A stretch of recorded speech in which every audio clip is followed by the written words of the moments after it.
Fire সার্ভিসের 10টি ইউনিটের 2 ঘণ্টাব্যাপী চেষ্টায় অবশেষে নিয়ন্ত্রণে এসেছে নেত্রকোনার বড় বাজারে অগ্নিকাণ্ড। তবে এর আগেই পুড়ে গেছে বাজারের বেশ কয়েকটি দোকান। ফায়ার সার্ভিস জানায় রাত 9টার দিকে আগুনের সূত্রপাত হয়, মুহূর্তেই তা ছড়িয়ে পড়ে আশেপাশের দোকানগুলোতে। খবর পেয়ে আগুন নিয়ন্ত্রণে একে একে যোগ দেয় ফায়ার সার্ভিসের 10টি ইউনিট। তাদের সঙ্গে যোগ দেন স্থানীয়রা। সম্মিলিত চেষ্টায় প্রায় 2 ঘণ্টা পর রাত 11টার দিকে আগুন নিয়ন্ত্রণে আসে। ততক্ষণে পুড়ে যায় 6 থেকে 7টি দোকান। তাৎক্ষণিকভাবে আগুনের কারণ এবং ক্ষয়ক্ষতি সম্পর্কে নিশ্চিত হতে পারেনি ফায়ার সার্ভিস। তবে প্রাথমিক ধারণা, বৈদ্যুতিক শর্ট সার্কিট থেকে আগুনের সূত্রপাত, যাতে ক্ষতি হয়েছে অন্তত কোটি টাকার।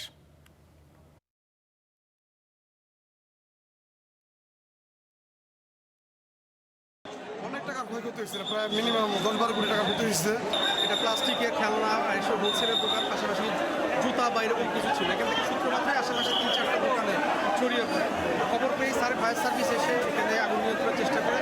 আমাদের পূর্বধলা থেকেও একটা ইউনিট এসে জয়েন করে। এখন অনেকটাই নিয়ন্ত্রণে চলে আসছে। কিছু কিছু উপরে আগুন আছে কিনা এটা দেখে দেখে এখন নিয়ন্ত্রণ করা হচ্ছে। আর উপস্থিত জনতার মধ্যে একাংশ আসলে আমাদেরকে সহযোগিতাই করছে, কিন্তু কিছু মানুষজন আসলে অতি হচ্ছে, মানুষজন